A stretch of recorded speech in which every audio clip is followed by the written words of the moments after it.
Hai guys, nama aku Eni, NPM-ku 1851101. Aku kan kemarin dikasih tugas nih dari dosen ketenagakerjaan aku untuk mewawancarai salah satu narasumber yang berkompeten di bidangnya. Dalam wawancara ini kita akan membahas apa aja sih? Kita akan mengangkat tema tuh diantaranya ada tentang tenaga kerja asing, pekerja magang, dan outsourcing. Tema yang aku pilih dalam video ini adalah mengenai pekerja magang. Dalam video ini aku akan mengangkat permasalahan seperti apa sih? Permasalahannya itu seperti isu-isu yang mungkin sedang berkembang ataupun sedang tren di dunia kerja, yaitu seperti ada tumpang tindih peraturan yang terjadi dalam ranah dunia kerja antara pekerja magang tersebut dengan manajemen dari perusahaan tersebut. Kemudian permasalahan apa aja sih yang muncul antara pekerja dan pemberi pekerja, dan kemudian kaitannya dari pemerintah dengan peraturan dari perusahaan tersebut itu seperti apa. Tetap nonton ya video ini sampai habis. Sekarang saya telah bersama narasumber dari salah satu PT yang bergerak di bidang perkapalan. Halo Pak Joni. Halo. Boleh perkenalkan dirinya dulu sebelumnya? Ya, nama saya Joni, kerja di PT Marina Tamago Manusa, jabatan sebagai Project Manager.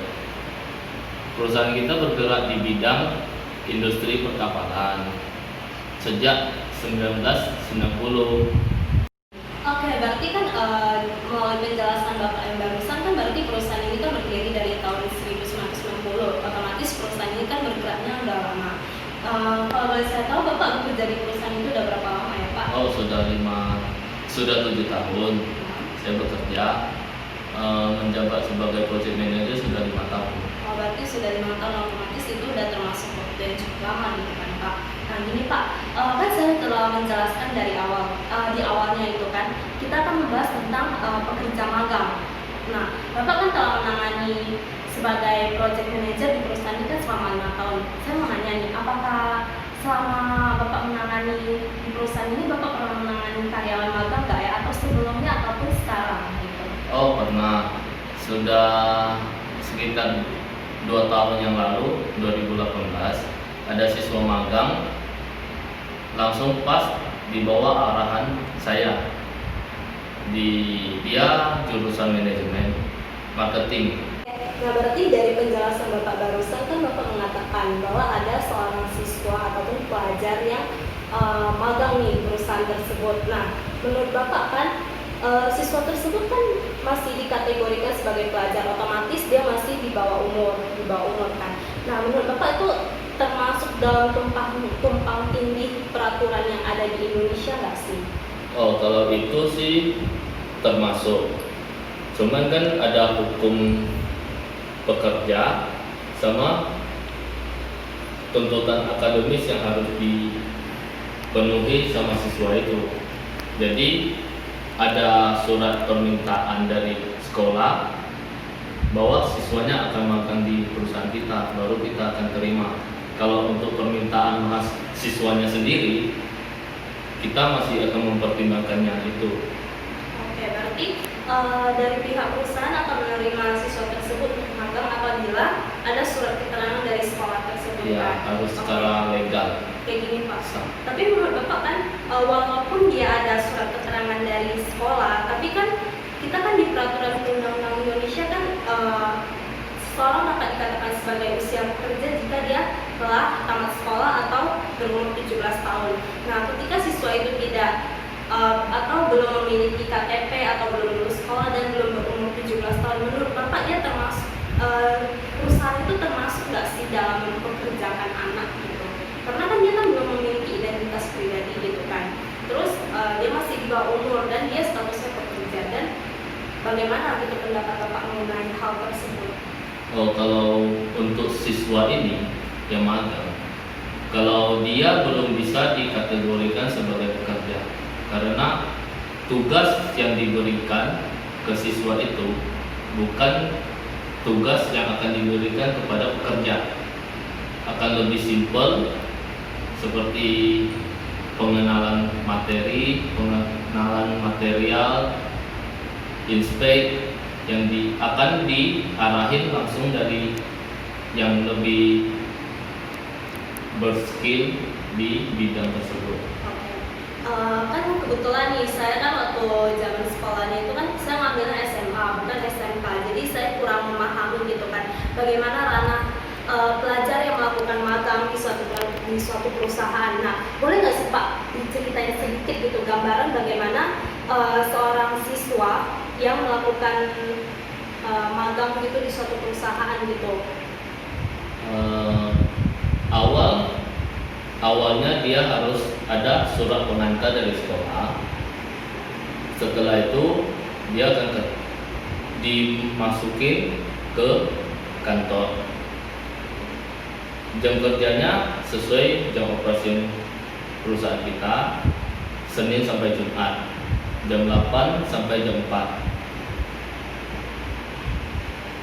Materi atau pelajaran yang akan dibelajar sama siswa magang ini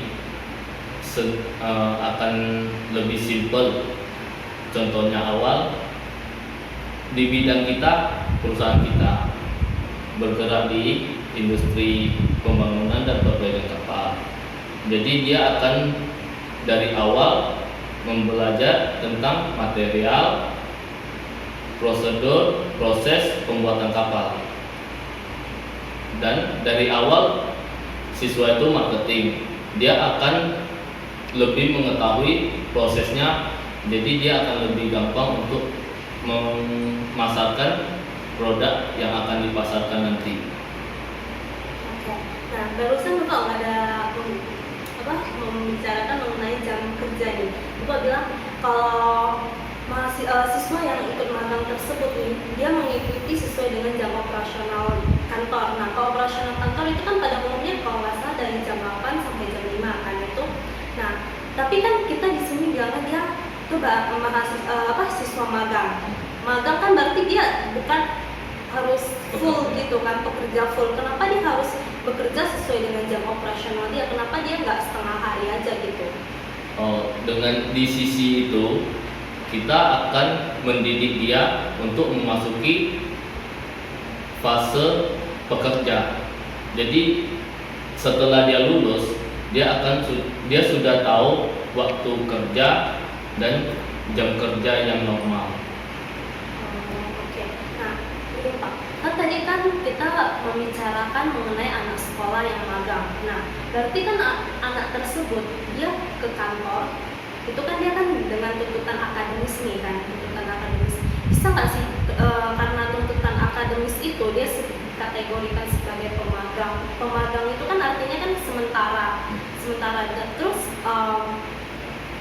baik Pak, ini pertanyaan terakhir nih Pak. Ini mungkin pertanyaan yang sedikit sensitif nih mengenai peraturan perusahaan.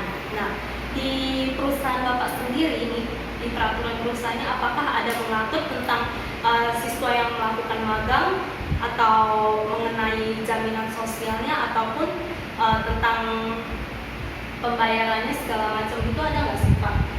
Kalau untuk peraturan perusahaan sih kita tidak ada peraturan yang khusus mengatur tentang siswa magang. Jadi untuk pembayaran atau biasa disebut uang transport atau uang makan siswa itu tak ada.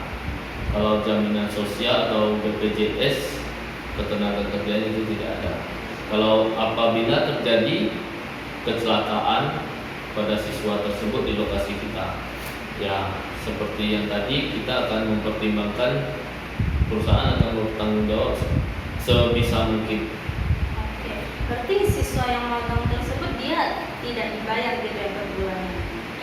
Dibayar, tapi tidak full sebagai pekerja. Dia akan diganti uang makannya, uang transportnya, atau uang capek dia. Baik Pak, terima kasih atas waktunya karena telah berbagi informasi tentang pekerja magang. Nah, guys, ini video untuk tugas ketenagakerjaan yang saya ambil mengenai pekerja magang. Terima kasih. Terima kasih. Oke guys, akhirnya selesai juga nih aku buat tugas wawancara dengan Pak Joni dari PT Marina Tama Gima Nusa tentang pembahasan mengenai pekerja magang. So, thank you.